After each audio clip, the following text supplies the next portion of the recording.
If you're new to digital photography and perhaps computers, the process of editing an image can at first seem a little bit daunting to begin with. However, post-processing and editing is an essential part of modern day digital photography. Personally, for me, I found the process quite challenging, and trying to find basic step-by-step learning process quite difficult due to at times the terminology that's used. But with a bit of time, bit of patience, bit of perseverance, those obstacles can be overcome. Following one of my recent videos, tips and techniques to improve your bird photography, I was asked a question about how I went about editing and could I do a video on basic editing for wildlife. So in this video, what we'll do is we'll look at Lightroom itself, we'll look at the preliminaries to begin with before you actually start editing. We'll then go through what I call the 5 steps to success for beginners in Lightroom. Then we'll look at exporting, and I'll give you some top tips along the way. So Lightroom, what's it all about? Well, Lightroom comes with 2 options. It's available as Lightroom and Lightroom Classic. So what's the difference? Well, Lightroom is a cloud-based service that works across different platforms, desktop, mobile and the web. And Lightroom Classic is more a desktop focused platform. There's no real difference in the use for editing. It's just what option you prefer. Some people will say that Lightroom is better for casual photographers, social media, and for those people that are on the move, whereas Lightroom Classic is better for photographers who prefer a stationary editing setup. I use Lightroom Classic here at my desktop. In this video, I'll be editing one image of one of the most awaited winter visitors we get here in the UK each year, the waxwing. Absolutely beautiful birds, and they arrive here in the country in their hundreds of thousands, and indeed last year they did do. So stay with me to the end and I'll share with you some of my favourite waxwing images. The whole process of editing your digital images is known as workflow. Now, workflow is very subjective, and not all wildlife photographers follow the same workflow. In this video, I'm going to take you through my workflow, and I'm going to keep it as simple as possible as it's aimed at beginners. Eventually, you'll come up with your own workflow as you improve your editing skills, and I hope that these 5 steps to success help you to achieve that. It's vital that you shoot in RAW, as RAW files contain a wider dynamic range and a far greater colour spectrum than JPEGs. To process a RAW file, you need a RAW conversion software tool, and that's where Lightroom comes in. When it comes to making adjustments to your images, there really are 2 types of adjustments. Firstly, there's global adjustments, which apply across the whole of your image, so they affect the whole of the image. Then we have local adjustments, and local adjustments only affect those areas that you've selected. Okay, now let's jump over into Lightroom. What we're going to look at now is what's known as lens corrections. We just go to the lens corrections panel, open it up, and what this does is it helps get you the most out of your images. Each lens is uniquely designed, and the corrections are applied depending on your lens model, but Lightroom will automatically identify both your camera and your lens. So what we're going to do is we're going to tick the box for remove chromatic aberration and enable corrections, and that will result in more accurate and detailed shots with better colour and contrast. After we've imported our images into the library module, we select the image we want to work on and then move into the develop module. First thing you need to do is just to check to make sure, top tip here, that your shadow clipping has been selected, and what that will do is that will show you when you have either overexposed or underexposed your image. Underexposed in blue, overexposed in red. Okay, what we're going to do now is we're going to move to the basic panel and then go to the profile section. You need to think of profiles as a starting point to your editing. Each profile will apply a certain amount of contrast, colour, saturation adjustments. And if you click on these 4 little squares at the side, you will see a set of Adobe profiles, and I would advise you as a beginner to look at each of those profiles, spend a little bit of time to come up with the profile that you prefer for your image. And this really is the starting point for your editing. I normally start off with Adobe Color.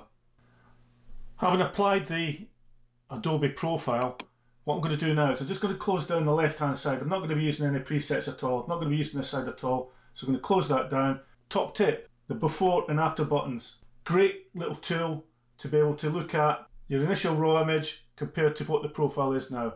Okay, that's all our preliminaries completed. What we're going to do now is we're going to move on to step one. Step one is all about cropping, and these are all global adjustments.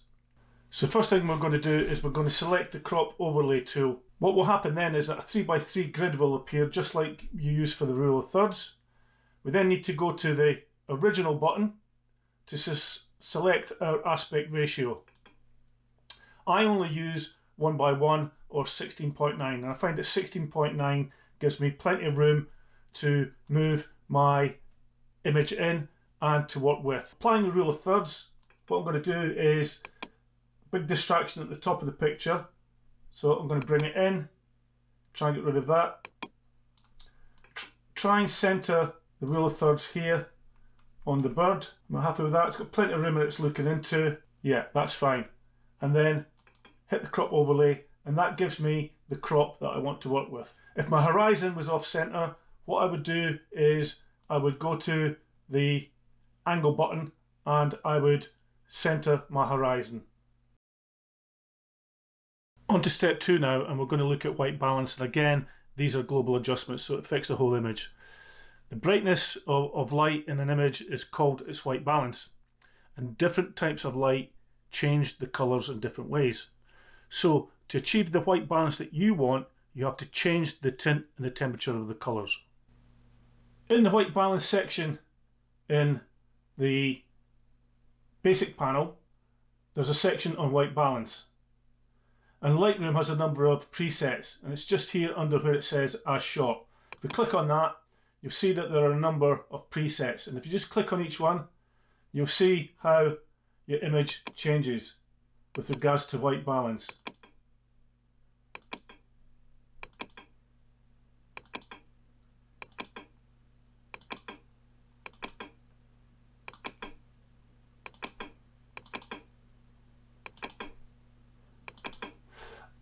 I normally only choose between daylight, cloudy and shade, and I normally find that cloudy is the one that I use the most.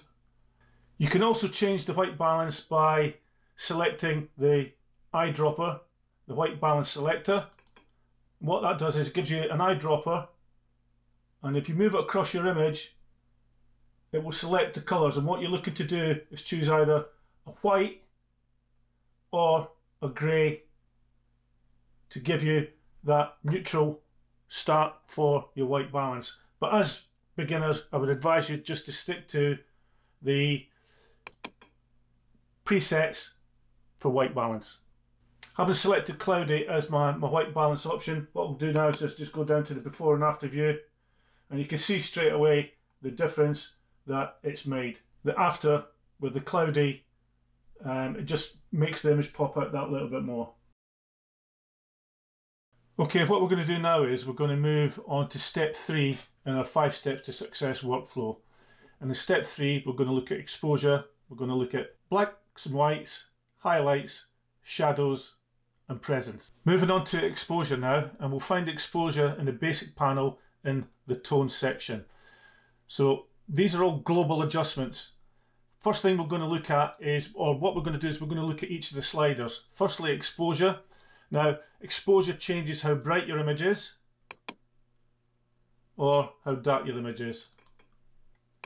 We then have contrast, which changes how light or dark different parts of your image are.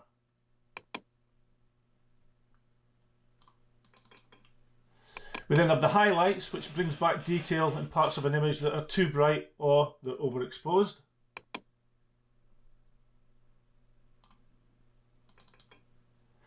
We then have the shadows, which brings back detail in shadows of an image that are too dark.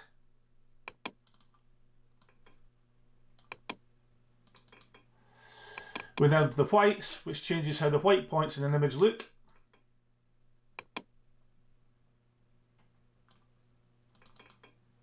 Then we have the blacks, which change how the black points in an image look.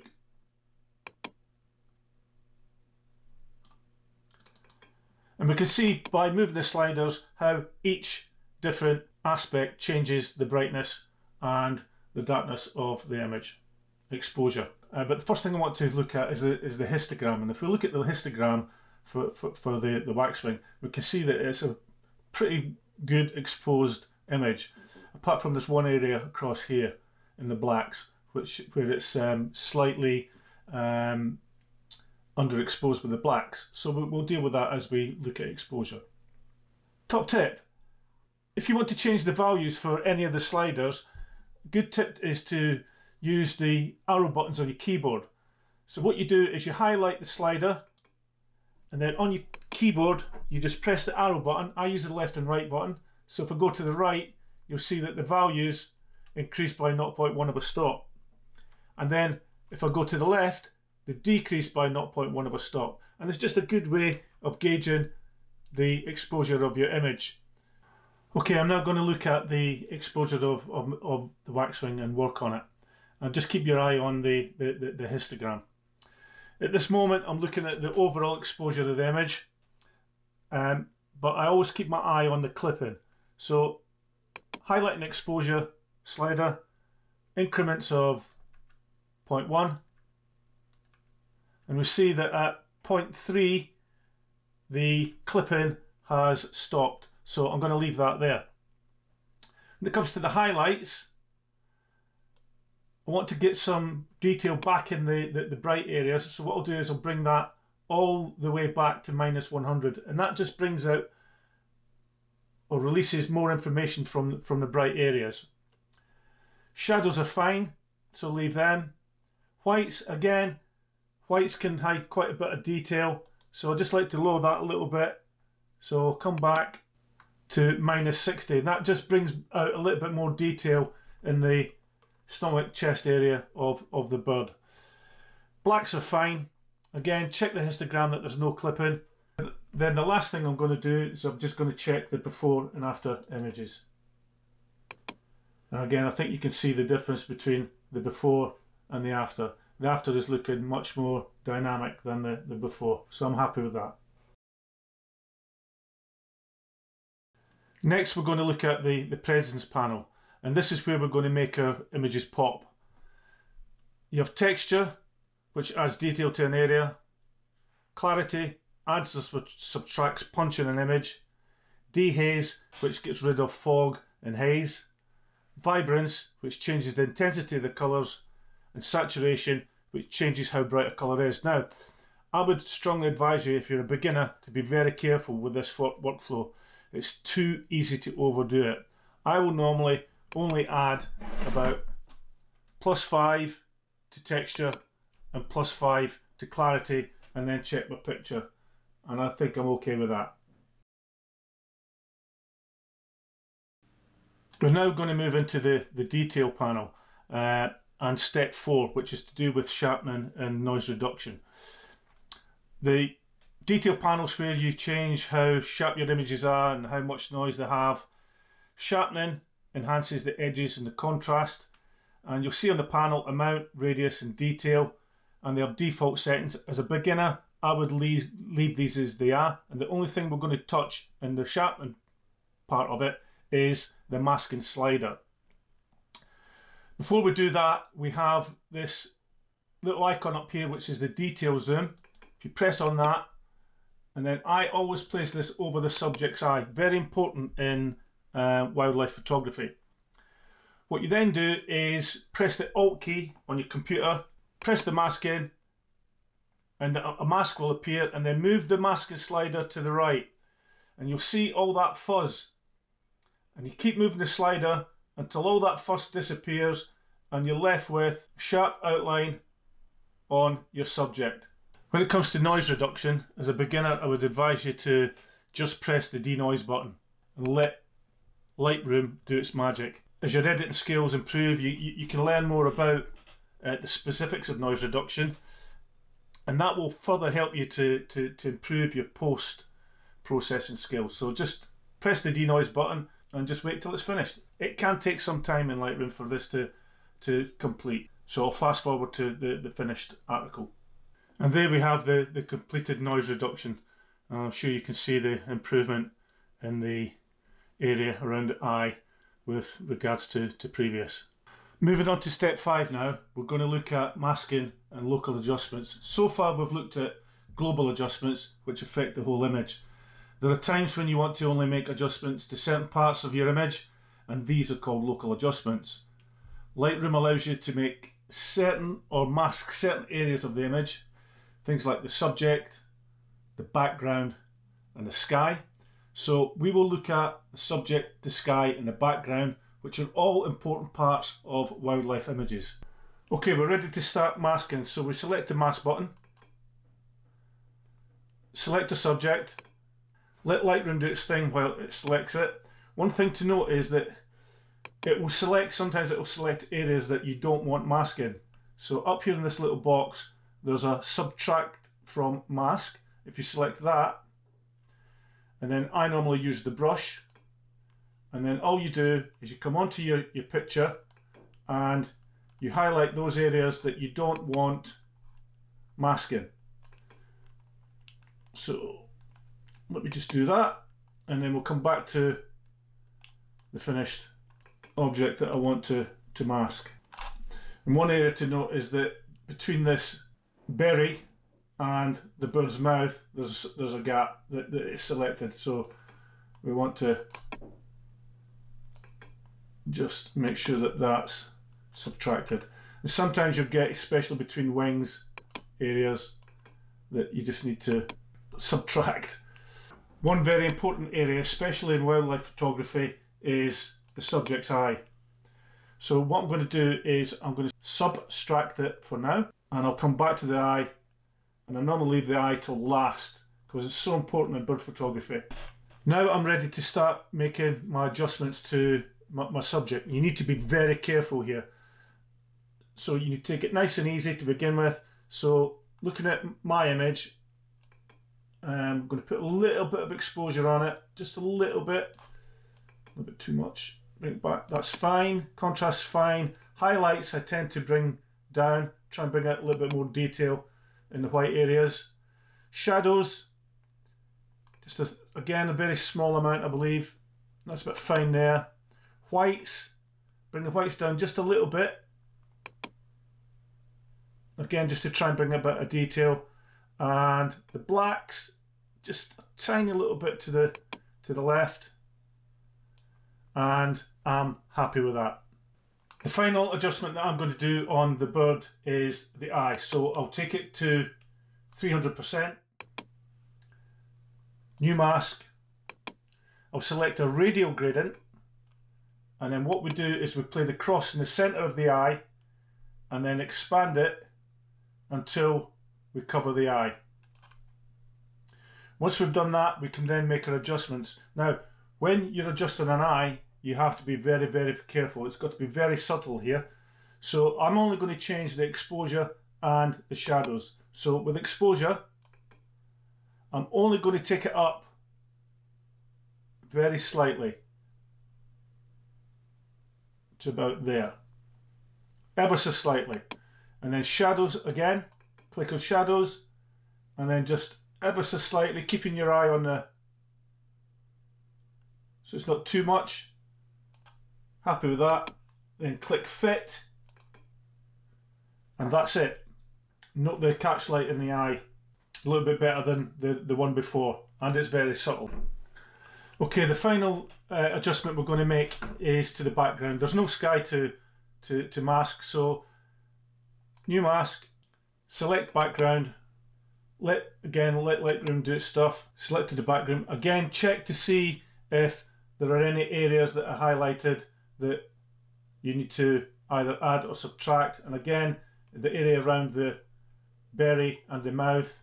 So hit the plus sign, select a brush, zoom in, and then just highlight there. Take it down lower, just between the berry and the bill. There. Fit. Check between the feathers again. Just do this rather quickly. And then we're ready to make our adjustments. So again, subjective. Background to me is a little bit too bright, so I'm going to bring the exposure down to about 60. Contrast is fine. Highlights, again, a little bit bright, so take that all the way down. Shadows, again, just take them down just slightly. Whites are fine, and the blacks are fine. And that's the masking complete. What I want to do now is just go through what I call my final checks to finish off my editing workflow. That I'm going to do three things. I'm going to check for distractions and remove them. I'm going to add a watermark, and finally then I'm going to export the file at the end. So how do we deal with distractions? Well, in Lightroom we can use the remove tool to get rid of distractions, and that gives us three options. And those options are the remove tool, the heal tool, and the clone tool. The remove tool removes things like spots, dust spots, twigs, grass, small objects, etc. There's also a new thing that's come onto to Lightroom, and it's called Artificial Intelligence for Generative AI. As a beginner, I would just stick with the three options that I've mentioned: remove, the heal tool, and then the clone tool. But in this video, what I'm going to do is I'm only going to be using the heal tool to remove the branch at the top of the image. Okay, what I'm going to do now is I'm going to look at this area with the branch at the top of the image which I want to remove. So click on the remove tool, click on the heal tool, check your brush size that you want, brush an area that you want removing. Lightroom will then do its thing, and then it will select an area. Now obviously I don't want that area, so just place the hand on it, move that area to where you want, and you'll see that you get the background that you're after, and repeat. Again, check against the area that's been selected and just move it if that's not what you want. And just keep repeating until you've completed all the removal. Kind of happy with that, so I'm just going to check. Got a bit small area here, so bring my brush in, click on that, happy with that, and down in this bottom corner, kind of darkened area, I just want to remove that, and again I'm happy with that, and that's the removal done. Just check for any dust spots, can't see any, happy with that, and then just do a before and after, and I'm sure you can see that the difference there by removing that branch makes a big difference. The last thing I'm going to do now is I'm going to actually put a watermark on it and then export the completed file into my computer. So edit watermarks. You can choose either under watermark style, text or graphic. If it's a text, you just simply type in the text down here. I'm going to choose a graphic. I have a preset one, so click on that, then come down to watermark effects, size it, I like round about number 14, and then position it or anchor it by clicking on the position I want it to go in, and then save, and then it'll ask for a name, so I'm just going to call this Edit 3 Create. That's the watermark done. Although you can't see it on here in Lightroom, it's when you go to File, Export, you give it a location folder where the file's going to go to, give it a name, image format, saving it as a JPEG, limit your file size to around about 3000K. That's good for social media, YouTube, etc., which I use it for in presentations. And then finally, make sure that the watermark is checked and then export. There's my picture with the watermark. And that is my editing complete. As I promised earlier in the presentation, what we'd like to do now is just leave you with some of my favourite images of waxwings, and I hope that you enjoy them.